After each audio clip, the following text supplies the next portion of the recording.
ini aku ucapin terima kasih banyak. Dan buat kalian yang belum subscribe, yuk langsung aja klik tombol subscribe sekarang juga, karena subscribe itu gratis. Oke, perkenalkan aku Mama Senja, ibu dari satu orang anak. Dan kali ini aku mau membahas, share ke kalian soal tema ibu baru anti baby blues. Apa aja sih tips-tips dari Mama Senja agar pasca melahirkan kita tidak mengalami yang namanya baby blues? Simak video ini sampai akhir, jangan ada yang di skip, dan jangan lupa klik tombol like dan subscribe-nya ya moms. Oke, apa sih baby blues? Kenapa sih harus ada baby blues? Jadi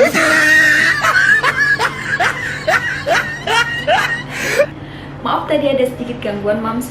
Jadi baby blues sendiri itu merupakan gangguan suasana hati yang dialami oleh seorang ibu pasca melahirkan.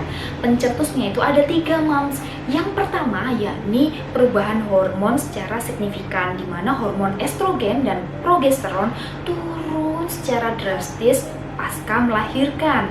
Yang kedua moms, penyebabnya yakni kurangnya jam istirahat bagi ibu yang baru saja punya anak bayi, begitu. Kalian yang sudah merasakan punya bayi, kalian luar biasa.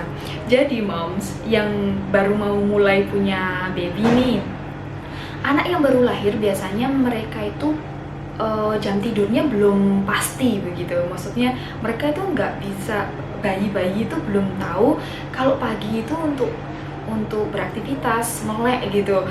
Jadi biasanya bayi yang baru lahir itu mereka itu tidur di pagi, siang sampai sore, nanti mulai maghrib sampai pagi mereka malah melek gitu. Mereka malah beraktivitas, dalam arti kayak pupu, pipis, dan lain-lainnya malah mereka kerjakan di malam hari, dimana itu adalah waktu untuk orang tuanya istirahat. Jadi treatment khusus untuk anak bayi ini kita perlukan. Nanti kita bahas di video selanjutnya ya, bagaimana kita mentreatment anak yang baru lahir, bayi yang baru lahir, supaya mereka tahu jam tidur yang benar. Nanti ada videonya lagi moms, jadi terus ikutin channel Mama Senja. Oke, nah karena kurangnya waktu istirahat ini juga menurunkan daya konsentrasi dari seorang ibu baru ini. Terus kemudian didukung dengan hormon yang tidak karuan begitu, itu yang menyebabkan ibu-ibu baru itu seringkali mengalami stres, dan itu harus segera ditangani tuh moms. Dan pencetus yang ketiga yakni kesulitan menyesuaikan atau beradaptasi dengan status baru gitu.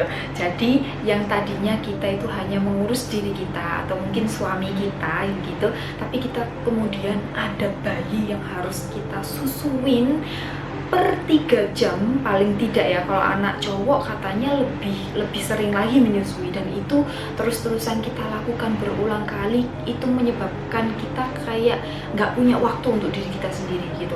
Kadang bahkan nih seringkali aku mendengar cerita, dan aku juga mengalaminya moms, itu kita cuma mau pipis gitu, kita cuma mau kamar mandi, berapa lama sih kita mau buang air kecil, kan cuma sebentar ya. Itu pun anak bayi tidak mau menunggu atau belum terbentuk toleransinya, jadi kita tinggal sebentar itu udah dan terus-terusan kita mendengar tangisan itu yang menyebabkan terjadinya baby blues, salah satunya moms kita. Nah terus sekarang kita masuk ke tips Mama Senja. Mama Senja punya 3 tips untuk mengatasi atau mencegah calon ibu-ibu baru ini agar tidak terjadi baby blues. Yang pertama tips dari Mama Senja, komunikasikan segala hal yang ada di kepala dan hati kita kepada pasangan kita. Di sini aku menggambarkan bahwa pasanganku ini merupakan teman baikku, jadi sahabatku, orang yang bisa aku percayai untuk setiap apa yang aku ceritakan gitu ya moms. Tapi kalau kalian kurang nyaman untuk cerita ke suami, kalian bisa cerita dengan teman dekat kalian, best friend gitu kan, biasanya kalian punya soulmate ya.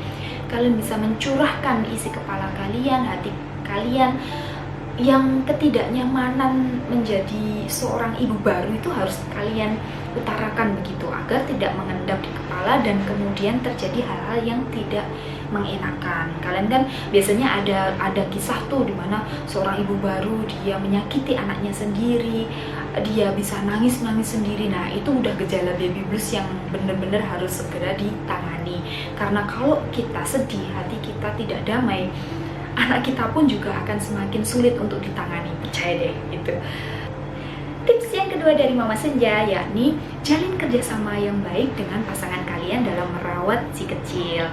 Nah, moms, walaupun kalian mungkin dibantu oleh neni, dibantu oleh orang tua, mertua, tapi percaya deh, ketika kalian melihat anak kalian juga diasuh, maksudnya suami kalian juga ikut aktif dalam merawat anak kalian yang masih bayi, itu rasa hormon-hormon bahagia dalam tubuh itu bisa tiba-tiba muncul gitu loh. Jadi kita merasa, ya ampun, suami kita juga sangat menyayangi bayi yang sudah kita lahirkan loh gitu. Jadi ayo sama-sama kita ajak suami kita untuk, ayo sayang, kita besarkan anak kita dengan penuh kasih, ayo kita tangani berdua.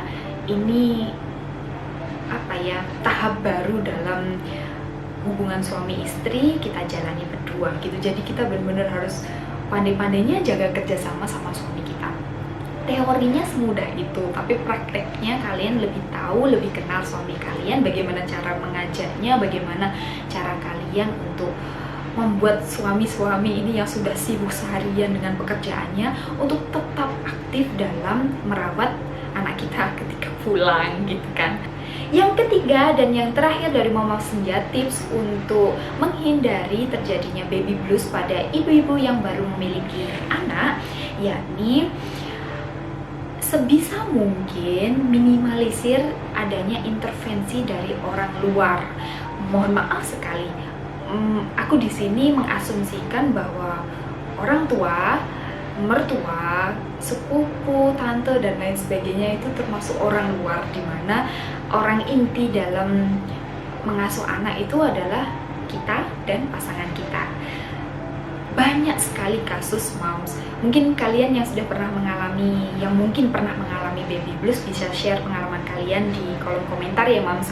Banyak sekali aku menerima cerita bahwa terjadinya baby blues itu seringkali karena orang terdekat yang ikut campur, dalam arti bukan suami ya, maksudnya kayak orang tua, mertua yang ikut berkomentar gitu loh. Itu yang kemudian membuat kita itu tambah stres, udah jadi ibu baru, beradaptasi dengan bayi yang masih sulit untuk diajak kompromi gitu.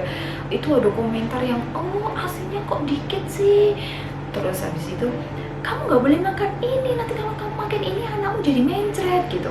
Padahal anak kita butuh asupan gizi yang banyak dari ASI ibunya. Nah, itu seringkali memunculkan masalah-masalah yang lebih luas lagi. Contohnya karena tambah stres, akhirnya ASI tidak keluar dengan sempurna. Itu udah rahasia umum. Jadi pencetus baby blues itu seringkali timbul dari komentar-komentar orang dekat, tapi yang tidak benar-benar mengenal psikis kita secara pribadi, begitu loh moms.